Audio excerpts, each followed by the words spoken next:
आसिफ खानज़ादा साहब, एक बड़ा चैलेंज जो भारत से मुज़ाकरात में हो सकता है वो ये कि भारत जो एकतरफा इल्ज़ाम तराशी करता है, एकतरफा इक़दामात करता है और किसी भी मंतक़ को मानने से इनकार करता है, वो एक बहुत बड़ी मुश्किल हो सकती है। चूँकि पाकिस्तान में फिर भी इस रवैये को देखा जाता है कि जहाँ पर अगर कोई गलती है तो उसको कबूल किया जा सकता है। इस नशरियात के दौरान भी कई सहाफ़ी तज्ज़िकारों ने कहा कि अगर भारत ने कोई ऐसा इकदाम किया जिसमें पाकिस्तान की कोई गलती साबित होती है तो उसके बारे में हकीकत तो बताएं, सबूत तो सामने लाएं।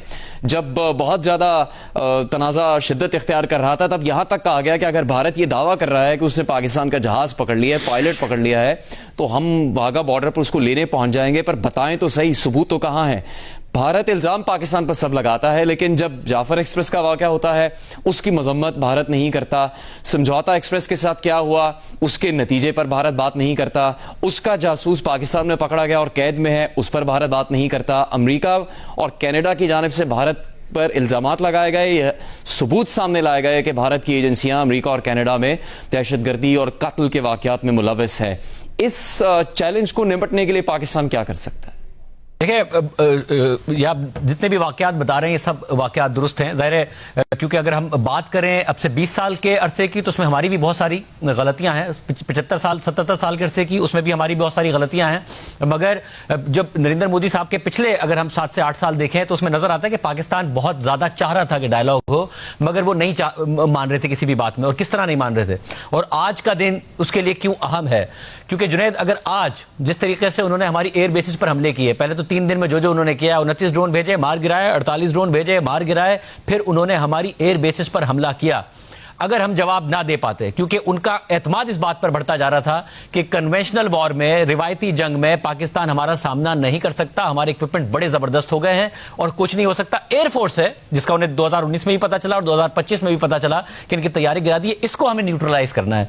वही वो आज रात करने जा रहे थे। और अगर ये होता तो जितने आपने वाकयात गिनवाए हैं, आप ये मान लें कि उनमें 10 गुना इजाफा हो जाता, नरेंद्र मोदी की एरोगेंस में 10 गुना इजाफा हो जाता, पाकिस्तान एक ऐसा पंचिंग बैग बन जाता जिसमें नरेंद्र मोदी को जब अपनी डोमेस्टिक पॉलिटिक्स में प्रेशर आता, वो पाकिस्तान को कोई भी वाकये की बुनियाद बनाकर पाकिस्तान पर हमले कर रहे होते, पाकिस्तान के खिलाफ कार्रवाई कर रहे होते और अपनी डोमेस्टिक ऑडियंस में उसको सेल कर रहे होते और मीडिया उनके लिए तालियां बजा रहा होता। यह बहुत अहम दिन है। हमने मुसलसल इस प्लेटफॉर्म से पीस की बात की है और खुदा का शुक्र है कि वॉर की तरफ हम नहीं गए। मगर अगर ये सारा की सारी सूरत हाल इस बात पर खत्म होती कि उन्होंने हमारी जो मिलिट्री इंस्टॉलेशंस है, उन्होंने हमारी जो एयर बेसिस है उस पर रात पर हमले किए थे और उसके बाद डोनाल्ड ट्रंप का ट्वीट आ गया होता कि अब सीज फायर हो गया है, तो आप यकीन कीजिए कि डोनाल्ड ट्रंप के उस ट्वीट की कोई हैसियत ना होती और ये वाकयात बार बार हो रहे होते। पाकिस्तान ने जवाब दिया, भरपूर अंदाज में जवाब दिया, अपने वक्त के मुताबिक जवाब दिया, नरेंद्र मोदी के ट्रैप में ना आकर जवाब दिया,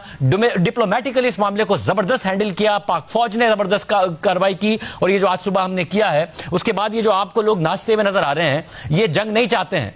गैलप का सर्वे कहता है कि इनकी 73% अवाम ये कहते हैं कि हम चाहते हैं भारत के साथ। ये इसलिए आपको डांस करते नजर आ रहे हैं, खुशियां मनाते नजर आ रहे हैं कि ये पीस विद ऑनर चाहते हैं।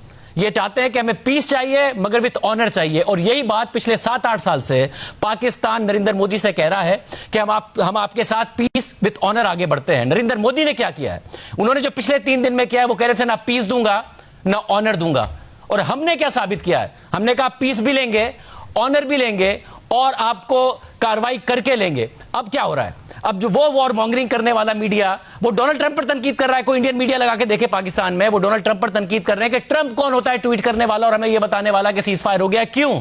क्योंकि आपने इतनी जंग की आग भड़काई है कि आपका मीडिया इस वक्त ट्रंप पर नाराज हो रहा है कि ट्रंप क्यों होता है। ये हम एक सोवरेन मुल्क है, हमें खुद फैसला करना है। अब से थोड़ी देर पहले रॉयटर्स ने रिपोर्ट किया है कि उनको गवर्नमेंट सोर्सेज बता रहे हैं भारत के कि इसके बाद भी उन्होंने जो इंटर ट्रीटी सस्पेंड किया वो बरकरार रहेगा और जो इकदाम किए थे वीजाज के हवाले से और दीगर मामला के हवाले से वो बरकरार रहेंगे। नाउ जब आप ये स्टेटमेंट देते हैं तो आप क्या साबित करते हैं? आप ये साबित करते हैं कि आपने अपनी मर्जी से एग्रीमेंट नहीं किया, आपने वाकई बैकफुट पर जाके पाकिस्तान की कार्रवाई के बाद और फिर डोनाल्ड ट्रंप की इंटरवेंशन के बाद यह फैसला किया, अपनी मर्जी से नहीं किया। क्योंकि अगर आपने मर्जी से किया होता तो आप इन तमाम इकदाम से आगे बढ़ गए थे ना। आपने तो ये सारे इकदाम किए, फिर आगे बढ़े। आप क्यों सीज फायर के लिए मानते हैं? मेरा ख्याल है पाकिस्तान के लिए हर लिहाज से विन विन है, डिप्लोमेटिकली विन विन है, मिलिटरीली विन विन है। पाकिस्तान में इस वक्त अफवाज का मुराल बुलंद है, अवाम का मुराल बुलंद है। जंग नहीं होनी चाहिए थी, जो हुआ वो भी नहीं होना चाहिए था, मगर जो मोदी चाहते थे कि पाकिस्तान को एक ऐसी रियासत बना दे जो कि उनके लिए पंचिंग बैग हो, पाकिस्तान ने एक डेड रेस क्रिएट की है